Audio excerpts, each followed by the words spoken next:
place that looks more like another planet than the friendly places we know. A harsh landscape of square kilometers of solidified magma and rocky debris, forced by Mother Nature from volcanic cones and pushed by rivers of lava pouring from calderas. A place reminiscent of the origins of our planet, a hostile environment for life that, over time, became its cradle.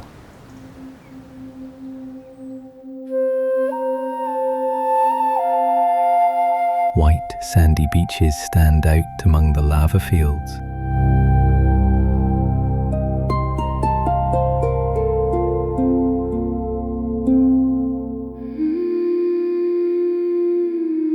The blue Atlantic Ocean surrounds all of this. Over time, people settled these hostile areas, and the magma fields were cut through by roads, leading us through this otherworldly landscape to enchanting places.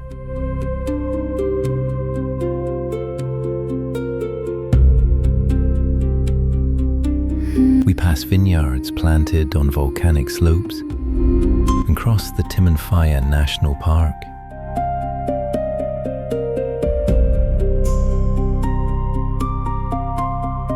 The volcanic cones look as if they had just fallen asleep and cooled.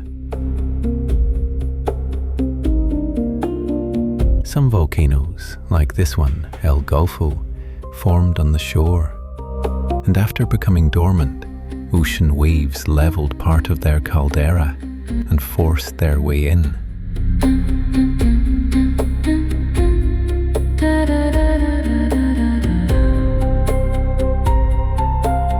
This is the northern side of the island, where waves always crash violently against the shore.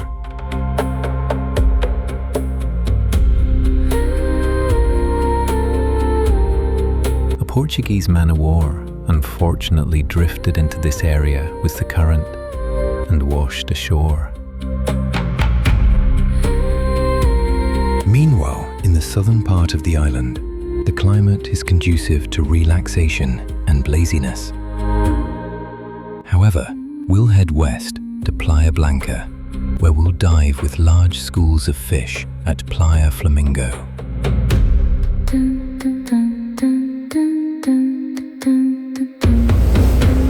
The blowing winds have made the sea a bit choppy, but we're starting our dive from a sheltered beach, which allows us to dive safely.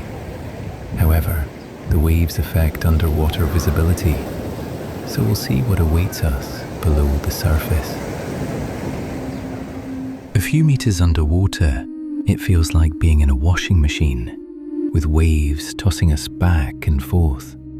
We calmly surrender to this rhythm and slowly make our way to deeper water. A little lower down, near a rocky slope, we are greeted by large groups of Pomadacis incisus, bastard gruntfish.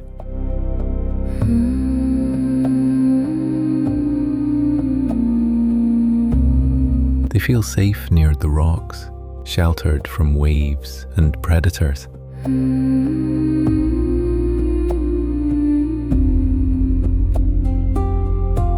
A little deeper, a rather large, beautiful school of young Atlantic jacks.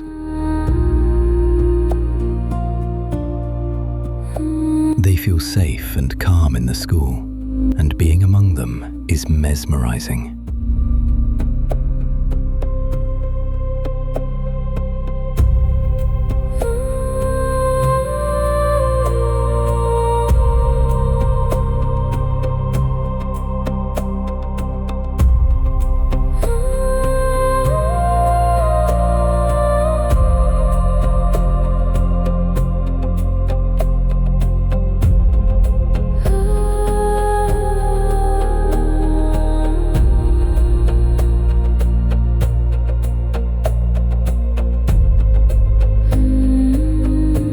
short distance away on the squeaky bottom, we spot a rather impressive specimen of a round stingray. It moves lightly and gracefully, but we have to work hard with our fins to keep up with it. Luckily for us, it slowed down and settled on the bottom. A perfect opportunity to take a closer look.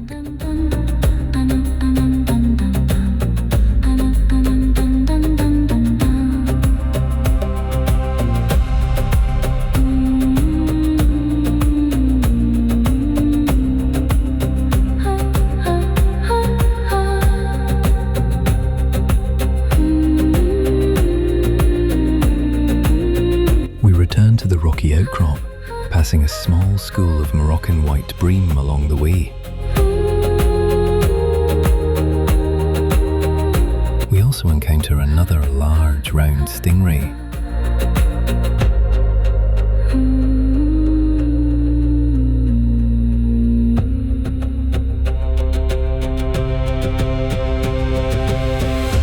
Comparing it to the size of a diver gives us an idea of their size.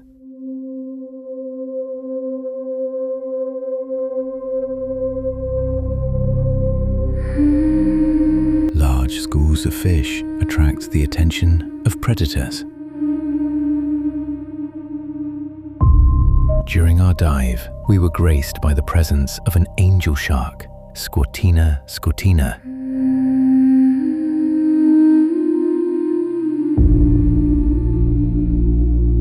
These fish can reach up to 2.5 meters in length and are virtually harmless to humans.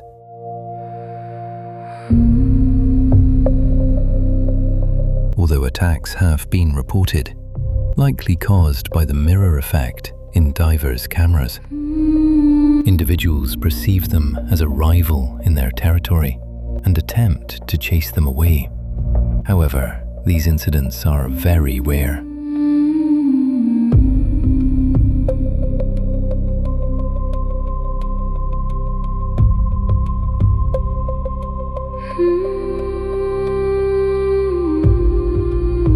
We likely disturbed it when it was ambushing its prey. A moment later, it camouflaged itself in the sand, which is typical behavior for them. We continued our journey with the schools.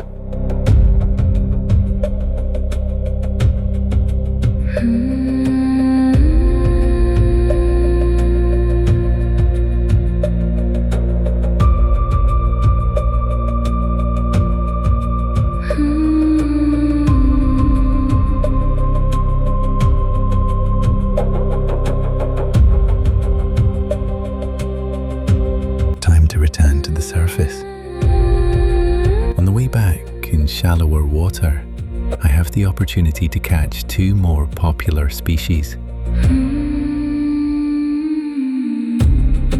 A school of striped bream at the bottom of the screen, and a school of Selema above.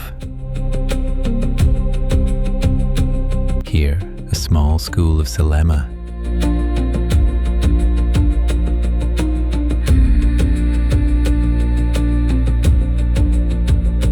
At a depth of about 3 or 4 meters between the rocks, I spot 2 more cuttlefish in the middle of a courtship.